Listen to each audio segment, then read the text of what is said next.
मतलब किसी भी डीमन की आत्मा वो भी हमें नुकसान पहुंचा सकती है? श्योर, राजकुमार कहता।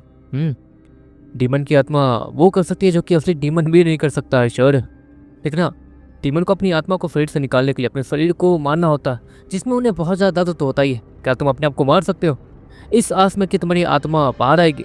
नहीं ना। उनके साथ भी ये कंफर्म नहीं होता कि उनकी आत्मा बाहर आएगी भी या नहीं, या फिर वो सीधे परलोक से डर जाएगी।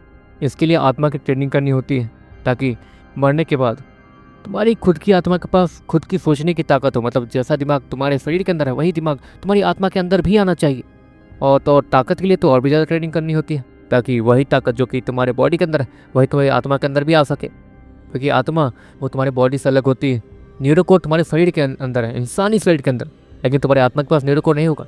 अगर न्यूरोकोर बाहर, मतलब अगर तुम आत्मा बन के अपने बॉडी से निकलते हो तो तुम्हारे बॉडी के अंदर न्यूरोकोर नहीं होगा, तुम्हारे पास कोई ताकत नहीं होगी। तुम बस अपने आत्मा वाले फॉर्म में इधर उधर भटकते रहोगे और कुछ नहीं।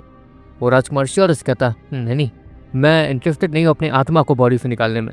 वैसे डीमंस ये काम करते क्यों हैं? मतलब जहाँ तक है देवता समझने के लिए, है ना? श्योर, वो राजकुमार कहता। डीमंस को अगर अपनी पूरी प्रेजेंस छिपानी तो वो इंसानों का सहारा लेते हैं। अपनी आत्मा को इंसानों के शरीर में डालने के बाद जब कोई इंसान का बच्चा जन्म लेता तो वो उसके बॉडी के अंदर अपने आप को संभाल लेते हैं। और जब वो इंसान धीरे धीरे बड़ा होता है और अगर वो ताकतवर बना तो वो डीमन उसके बॉडी पर धीरे धीरे कब्जा करने लगता है, और इस तरीके से वो इंसानी फॉर्म में बहुत कुछ कर सकता। कोई भी ये नहीं बता पाएगा कि वो डीमन है। वो राजकुमार श्योर से कहता, कहीं मुझे जो वो दिखा था जो मेरे शरीर के अंदर, वो दोनों लाल आंखें, कहीं वो डीमन ही तो नहीं? श्योर हैरानी से कहता, ऑफकोर्स श्योर को भी ऐसा महसूस हुआ था। ये अच्छी चीज़ है बुरी? श्योर एक बार ऐसे ही पूछता। वैसे उसे उसका जवाब पता था। बुरी, बहुत ज़्यादा बुरी। मान लो तुम्हारे अंदर कोई डीमन है तो वो तुम्हारे बॉडी पे कब्जा कर लेगा, लेकिन हाँ, तुम चाहो तो उसे हरा कर उससे अपने सामने झुका सकते हो। उसके बाद तुम्हारे पास एक डीमन की आत्मा होगी जिससे तुमने टेम किया होगा। वैसे आज तक ऐसा किया किसने नहीं है, मतलब कोई कर नहीं पाया आज तक।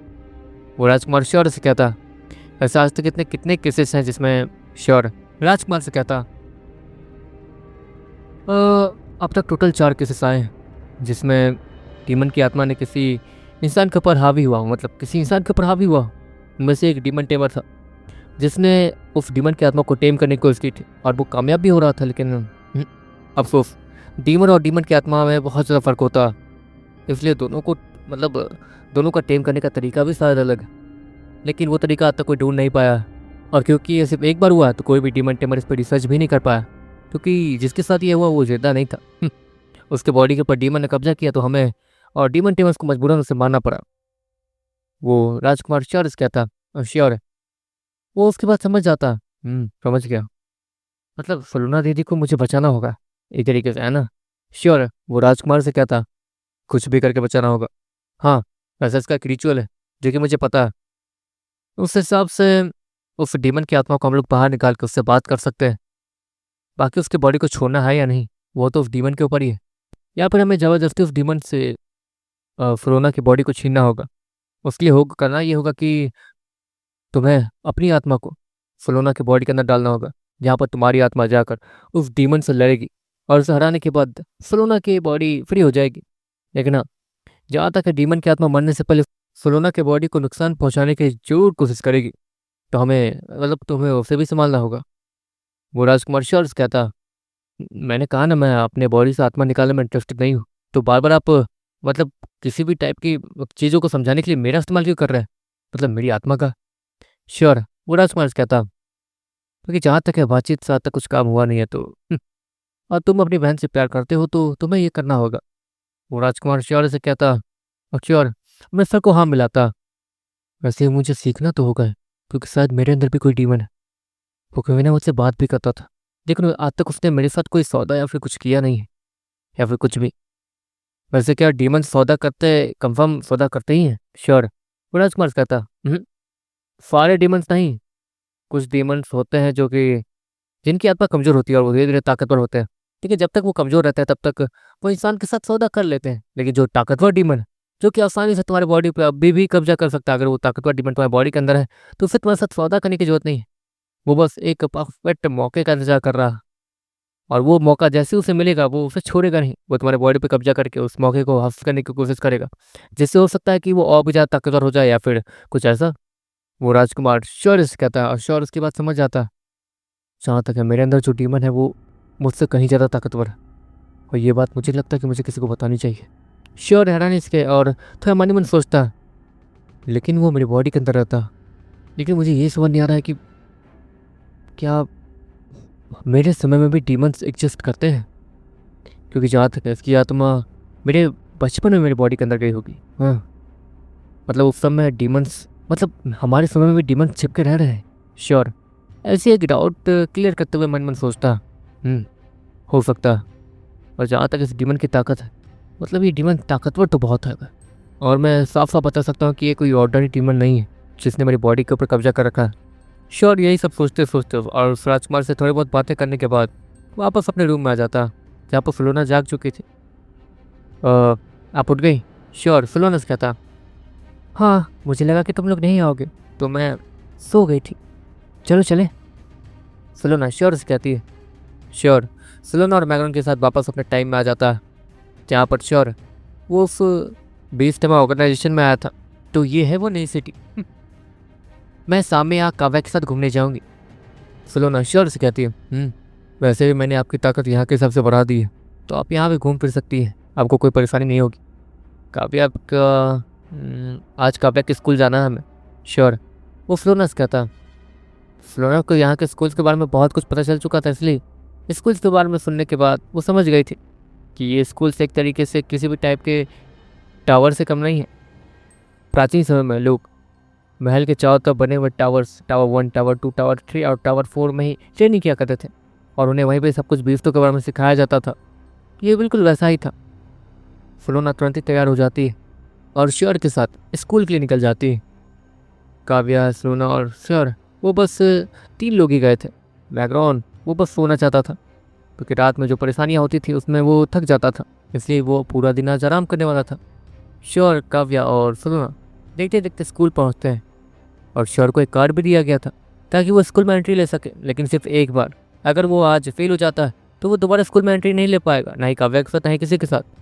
देखते देखते श्योर वो एक रूम में पहुंचता है जहाँ पर 2 टीचर्स बैठे हुए थे और वो एक तरीके से टेस्ट लेने वाले थे। श्योर ने काव्या को सब कुछ समझा दिया था कि उसे ये नहीं बोलना है कि उसके पापा जिंदा हैं या फिर ये वो डिस्टेड कुछ भी ऐसा जिससे वो लोग फंस जाएं। काव्या को कुछ भी ऐसा नहीं बोलना था जिसमें उसके पापा का जिक्र आता हो। श्योर ने काव्या को ये समझा रखा था कि उसके पापा बहुत बड़े हीरो हैं, इसलिए उनके पीछे दुश्मन पड़े हुए हैं, इसलिए अपने पापा के बारे में किसी को ना बताए। काव्या भी अच्छे बच्चे की तरह सारी चीज़ें मान दी गई थी और वहीं बैठी हुई थी एक बेंच के ऊपर, जो कि काफ़ी ज़्यादा आलीशान लग रहा था। श्योर और फिलोना वो काव्या के अगल बगल बैठे हुए थे। मिलकर खुशी हुई काव्या। जहाँ तक है आप दोनों ही इस बच्चे के भाई बहन हैं। तो मैं क्या आपसे एक सवाल पूछ सकता हूँ? वो आदमी जो कि टीचर लग रहा था वो श्योर और फिलोना से कहता है और वो दोनों ही अपने सर को हाँ मिलाते हैं। अब क्योंकि ये आपकी छोटी बहन है तो क्या आपने इसे थोड़ी सी भी ट्रेनिंग दी है या फिर बीस्तों के बारे में कुछ भी सिखाया है जो कि इसे सीखना चाहिए था? मतलब शुरुआत में हम उस हिसाब से इसके स्टैंडर्ड और क्लास वगैरह को सिलेक्ट करेंगे। वो टीचर श्योर और फिलोना से कहता। जी मैंने फ्री टाइम में से काफ़ी सारी चीज़ें सिखाई हैं। ये मेरे बीस्तों के साथ बहुत ज़्यादा खेलती है और श्योर मतलब मेरा जो भाई है उसके पास भी बहुत सारे बीस्ट हैं, मतलब 3 बीस्ट हैं जिनके साथ भी ये खेलती ही रहती है, तो इससे बीस्तों के बारे में बहुत सारी अच्छी नॉलेज है। फिलोना वो टीचर से कहती है। वैसे काव्या बेटा एक बात बताओ, बीस्तों को देख के तुम्हें क्या फीलिंग आती है? वो टीचर काव्या को देखते हुए कहता है, किसी भी बीस्ट को देखकर हमें मासूमियत की फीलिंग आती है कि सामने वाला बीस्ट मासूम है। काव्या नॉर्मली और प्यारे वाली आवाज़ में कहती है। और अगर वो बीस्ट तुम्हें मारना चाहता हो तो? वो टीचर फिर से काव्या से सवाल पूछता है। हाँ, तो वो अपनी जान को बचाने के लिए ही हमें मार रहा है, जिसमें अगर हम उसे ये समझा दें कि उसे हमसे कोई परेशानी नहीं है तो हमें कुछ नहीं करेगा। काव्या उस टीचर से फिर से कहती है, कुछ ऐसे लोग भी हैं इस दुनिया में जहाँ पर उन सभी के दिल में बीस्तों के लिए कोई फीलिंग नहीं है, और काफ़ी सारे ऐसे लोग हैं जिनके दिल के अंदर बीस्तों के लिए फीलिंग है, जैसे जानवर, कुत्ते, बिल्लियाँ, इस सब के लिए काफ़ी सारे लोगों के दिल में फीलिंग होती है, लेकिन काफ़ी सारे लोगों के दिल में फीलिंग नहीं होती। इनके बारे में क्या कहना चाहती हो और क्या जानती हो? वो टीचर फिर से काव्या से पूछता है, हे भगवान, ये टीचर कुछ ज़्यादा ही मुश्किल वाला सवाल पूछ रहा है, इसका जवाब तो मुझे भी नहीं पता। जहाँ तक है, जब मैं अपने समय में था, मतलब मॉन्स्टर सिटी में, तो कितने बिल्लियाँ भी मुझसे, मतलब मुझे काटने के लिए दौड़ते थे। भले ही मैं उनसे कितना भी प्यार से ट्रीट करूँ। और श्योर, मन में सोच ही रहा था, इतने में ही काव्या वो जवाब देना शुरू कर देती है, जैसे कि हमारे पास कोई डॉग या फिर कोई बीस्ट होता है और हम उससे बहुत ज़्यादा प्यार करते हैं, तो हमारे लिए बीस्ट या फिर डॉग या फिर किसी भी एनिमल के लिए हमारे दिल के अंदर एक फीलिंग बन जाती है। और अगर कहीं दूसरी जगह किसी डॉग या किसी बीस्ट के साथ बुरा होता है, तो वो देखिए हमें भी बुरा लगता है, क्योंकि हमारे अंदर फीलिंग्स है। लेकिन जिनके पास बीस्ट या डॉग नहीं है, या फिर जो बीस्ट या फिर डॉग को कुछ गलत समझते हैं, बस खिलौना, उनके अंदर फीलिंग्स नहीं होती और ना ही उन्हें किसी भी जानवर या फिर किसी भी बीस्ट को तंग करने में कोई परेशानी होती है। उन्हें कोई भी दुख महसूस होता ही नहीं है। इसे आप इस तरीके से भी ले सकते हैं, अगर कोई लड़का किसी लड़की से प्यार करता, तो एक तरीके से उसके मन के अंदर किसी लड़की के लिए फीलिंग्स है। और अगर किसी लड़की के साथ वो बुरा हो तो वह देखता, तो उसकी वो फीलिंग्स गुस्से में बदल जाती है, क्योंकि ऑफकोर्स किसी भी लड़की के लिए फीलिंग आना वो नेचुरल है, क्योंकि वो लड़का पहले ही किसी लड़की से प्यार करता है। तो दूसरी लड़की के साथ अगर गलत हुआ तो वह देख ले तो वो चीज़ सहन नहीं कर पाएगा। और हाँ, मैं भी टीवी में देखती हूँ काफ़ी सारे घटिया लोगों को, जो कि लड़कियों के साथ गलत करते हैं, लेकिन हाँ, उनके अंदर फीलिंग्स नहीं होती है। और आप अगर अच्छे से चेक करने जाए तो ऐसे इंसानों के अंदर ना ही इंसानों के लिए फीलिंग होती है, ना ही बिस्तों के लिए, ना ही जानवरों के लिए। और ऐसे इंसानों को जल्लाद कहना बुरा नहीं होगा। काव्या ये जैसे ही कहती है, काव्या ये सब क्या कर रही हो, ये सब तुम्हें किस। श्योर, वो काव्या से कहता, काव्या कौन से बात को कहाँ ले जा रही है। वो श्योर के सर के ऊपर से जा रहा था, लेकिन वो दोनों टीचर, वो दोनों तालियां बजाने लगते हैं और खड़े हो जाते हैं। श्योर और फलोना भी तुरंत खड़े हो जाते हैं। मानना पड़ेगा, तुम्हारी बहन की सोच अभी से ही बहुत ज़्यादा आगे है। वो इतनी छोटी है, फिर भी वो उन बाकी बच्चों से आगे है जो कि तुम्हारी बहन की उम्र के हैं, काफ़ी ज़्यादा आगे। तुम्हारी बहन सच में बहुत ज़्यादा आगे जाएगी, और इसी के साथ हम तुम्हारा एडमिशन एक्सेप्ट करते हैं। वो टीचर श्योर और स्लोनस कहता है, एक उनमें से एक टीचर उस काव्या को एक तरीके से क्लास में ले जाता है।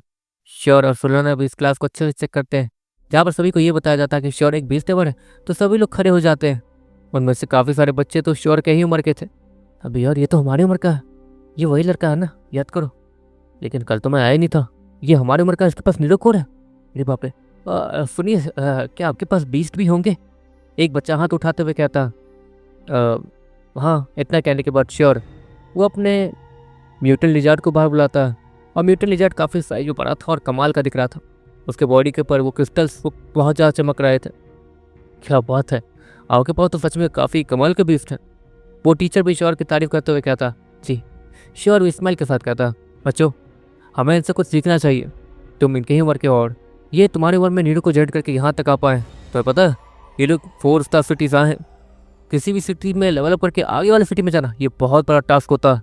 इतना कहने के बाद सभी लोग श्योर की तारीफ करते हैं, और काव्या को वहाँ सेट करने के बाद श्योर वहाँ से जाने लगता। अच्छा सुनो, एक टीचर श्योर को बुलाते हुए कहता, जिसके बाद देखते देखते वो टीचर श्योर को एक डब्बा देता है। ये डब्बा क्या? श्योर उस टीचर से कहता है, देखो काव्या बहुत छोटी है, और जहाँ तक यहाँ जितने बच्चे हैं वो सभी बिना नीडोकोर वाले, बहुत ज़्यादा कमज़ोर। अगर वो लोग यहाँ से एक कदम भी बाहर निकालते हैं और बाहर कोई ताकतवर आदमी हुआ तो उनकी चटनी बन जाएगी। इसलिए सारे बच्चों की सेफ्टी पहले होती है। इसलिए ये एक टेलीपोर्टर है। ये बच्चे यहाँ से टेलीपोर्ट होकर सीधे तुम्हारे घर जा सकते हैं। सीधे तुम्हारे घर में ही टेलीपोर्ट होंगे वो, तुम्हें परेशान होने की भी जरूरत नहीं पड़ेगी। वो टीचर श्योर से कहता, और श्योर उसके बाद समझ जाता, और श्योर उस डब्बे जैसी चीज़ को देखने लगता। ज़्यादा मत सोचो, ये एलियन टेक्नोलॉजी है। वो टीचर श्योर से कहता, क्योंकि श्योर ने ऐसी टेक्नोलॉजी इंसानों के पास पहले कभी नहीं देखी थी। वैसे एलियंस यहाँ पर सभी इंसानों के दोस्त है क्या? श्योर उस टीचर से कहता, नहीं, सारे एलियंस सारे इंसानों के दुश्मन ही होते हैं, कोई भी दोस्त नहीं होता। कुछ एलियंस धरती ग्रह पर आए थे, हम लोगों ने माना नहीं, यहाँ पे कुछ किया नहीं, उन्हें जंगल में छोड़ दिया। जंगल में जाने के बाद उन लोगों ने एक और सिविलाइजेशन बनाई और वहाँ जंगल में ही रहने लगे। और इसी के साथ हम 20 के पास एक नई अपॉर्चुनिटी आई एलियंस को टेम करने की। और यहाँ पे काफ़ी सारे लोगों ने एलियंस को उसी तरीके से टेम किया। कोई भी एलियन अगर हम पे हमला करता है तो हम लोग उसे घायल करने के बाद वापस जंगल में फेंक देते हैं, और अगर वो एलियन ताकतवर हुआ तो उसे हरा कर टेम कर लेते हैं, बस। और जहाँ तक एलियंस के पास काफ़ी ज़्यादा दिमाग होता है, वो ये सारी चीज़ें सहते नहीं हैं। उनके पास बहुत ज़्यादा अच्छी टेक्नोलॉजी थी, लेकिन अभी वो जंगल में रह रहे हैं तो वो ये सब सहते नहीं, और कभी कभी ताकतवर एलियंस वहाँ पे हमला कर देते हैं, लेकिन ताकतवर बीस में उन्हें हरा कर उन्हें टेम कर लेते हैं। तो बस हमने बस कुछ एलियंस को जंगल में छोड़ा था, और अभी तो उनकी तादाद भी बढ़ गई, और उनकी ताकतवर फोर्स और उनके ताकतवर बॉसेस हम पे हमला करते रहते हैं और हमें फ़ायदा होते रहता है। वो टीचर श्योर से कहता, वैसे आइडिया कमाल का। श्योर इस्माइल के साथ उस टीचर से कहता, जिसके बाद देखते देखते श्योर और सलोना वो लोग अपने घर के लिए निकल जाते हैं। काव्या को इतनी सारी चीज़ें और अजीब चीज़ें कैसे पता थी? लगता है पुराने समय में, प्राचीन समय में वो लोग जहाँ रहते थे वहाँ पर ये सारी चीज़ें आम थी। और जहाँ तक है, मैं और मैग्रॉन भी जब पहली बार काव्या से मिलने गए थे तो वो हमसे भी घबरा घबरा के ही बात कर रही थी और एक तरीके से हमने बस उसके पापा का नाम लेके उसे फंसाया था। अगर उसे ये पता चला कि हमने उसे फंसाया है, उसके पापा सजा मर चुके हैं और वो उसके पापा नहीं डीमन है, तो उसे कैसा लगेगा? श्योर बार बार मन यही सोच रहा था। काव्या की मासूमियत को देखे बार बार उसे ही रोना आ जाता था, लेकिन वो कर भी क्या सकता था। वैसे एक चीज़ तो समझ आ गई, अगर मैं जानवरों से प्यार करता हूँ तो मेरे अंदर जानवरों के लिए फीलिंग्स भी है, सारे जानवरों के लिए। लेकिन जो जानवर से प्यार नहीं करते हैं, किसी बीस्ट से प्यार नहीं करते हैं, उनके अंदर कोई भी फीलिंग नहीं है। कभी कभी तो ये लगता है कि स्कूल क्यों छोड़ा। श्योर मन में सोचता और देखते देखते वो लोग घर पहुँच जाते हैं। घर पहुँचने के बाद श्योर उस राजकुमार से मिलने के लिए बहुत ज़्यादा बेताब हो रहा था, लेकिन रात हो ही नहीं रही थी, अभी तक शाम थी। आज तो स्कूल का काम किया, यहाँ कुछ घूमने के लिए मुझे दिखा नहीं उतना। हाँ, हो सकता है कि शहर के दूसरी तरफ बहुत कुछ हो। श्योर इस्माइल के साथ बैकग्राउंड से कहता, देखो मैं अभी और होने वाला हूँ। बैकग्राउंड इतना कहने के बाद फिर से अपनी आँखें बंद कर देता। यार ये तो।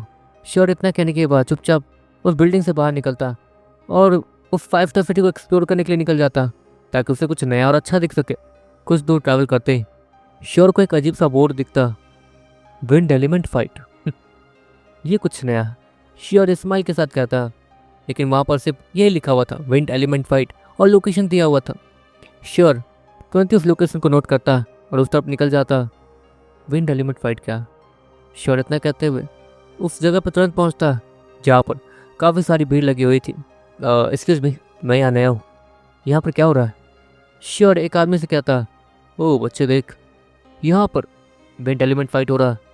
कोई भी बीस्ट टेमर अपने ऐसी बीस्ट को बुलाए जिसके पास विंड एलिमेंट है और वो कमाल का हो, तो उसे यहाँ पर अवार्ड में दिया जाता है। यहाँ पर सारे एलिमेंटल बीस्टों की रैंकिंग होती है। वो देख, वो टॉप एक रैंकिंग दिख रही है तुझे? वो मॉन्स्टर कितना खतरनाक दिख रहा है, उसके पास विंड एलिमेंट है। वो बस एक हाथ के झोंके से ही पूरे बिल्डिंग को उड़ा दे, इतनी ताकत है उसमें।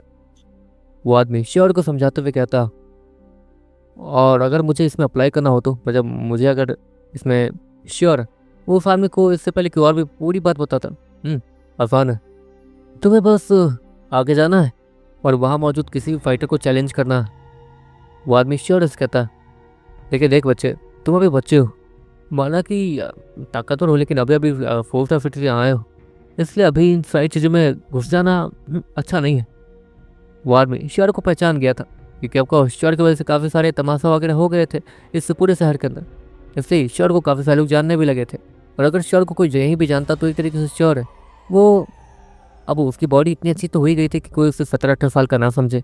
हाँ, आपने सही कहा, मैं यहाँ टूर्नामेंट में पार्टिसिपेट करके क्या करूँगा। श्योर है इस्माइल के साथ कहता है, और देखते देखते वो वहाँ से चला जाता। तो लेडीज एंड जेंटलमैन, क्या आप में से कोई है जो हमारे विंड एलिमेंटल बैटल में आकर हिस्सा ले सके और हमारे आदमियों को चैलेंज कर सके? एक अनाउंसर माइक में चीख कर चिल्ला कर कहता, पर हम तो यहाँ फाइट देखने आए, हमें चैलेंज नहीं करना इन बाबरे राक्षसों को। एक आदमी जैसे ही कहता है सभी लोग हंसने लगते हैं। हमको वो लोग मजाक कर रहे थे, लेकिन जब तक लोग आगे रहेंगे तब तक मजा कैसे आएगा? आप सभी में से कोई भी आगे नहीं आ रहा। वो आदमी जैसे ही ये कहता है कुछ लोग आगे आना शुरू कर देते हैं। वो करीब 3 लोग थे जो कि आगे आ गए थे। तो आप आज फिर आ गए, कोई बात नहीं, आज प्रैक्टिस करके आए होंगे। वो आदमी इन तीनों को देखते हुए कहता। उन तीनों को देख के ये लग रहा था कि वो तीनों पहले से इस टूर्नामेंट को खेल चुके हैं, लेकिन आज कोई आगे नहीं आ रहा था, इसलिए इन लोगों के फाइट को भी एक्सेप्ट कर लिया गया था। लेडीज एंड जेंटलमैन, आज यहाँ पर रीमैच होने वाले हैं इन तीनों के। क्या और कोई भी है जो कि? वो आदमी फिर से आगे कुछ कहता। वहाँ पर अचानक से एक रेड एंड ब्लैक आर्मर में एक आदमी अपीयर होता। ये हुई ना बात, एक और आदमी, मतलब एक और चैलेंजर। क्या कमाल का आर्मर है दोस्त, मानना पड़ेगा। वो आदमी श्योर को देखते हुए कहता, जो कि फ्लेयर वाले रूप में आया था। श्योर उसे इग्नोर करता हुआ डायरेक्ट स्टेज पर जाकर खड़ा हो जाता है। वो अनाउंसर भी श्योर को देखते रहता, और क्योंकि श्योर ने उसे भाव नहीं दिया था इसलिए सभी लोग श्योर को देखने लगे थे। अभी तो पागल है क्या? इसे पता तो है ना कि ये क्या कर रहा है। कुछ लोग एक दूसरे के कान में बोलना शुरू कर देते हैं। ये कोई नया लग रहा। कुछ लोग हैं जो कि फोर्थ ऑफ सिटीजन हैं, ये उनमें से एक हो सकता, इसलिए इसे पता नहीं कि ये किससे इग्नोर करके जा रहा है। वो अनाउंसर ये कहता है और देखते देखते वो चैलेंजर्स की तरफ मुड़ता है और उनके तरफ जिनके साथ उनकी फाइट होने वाली थी।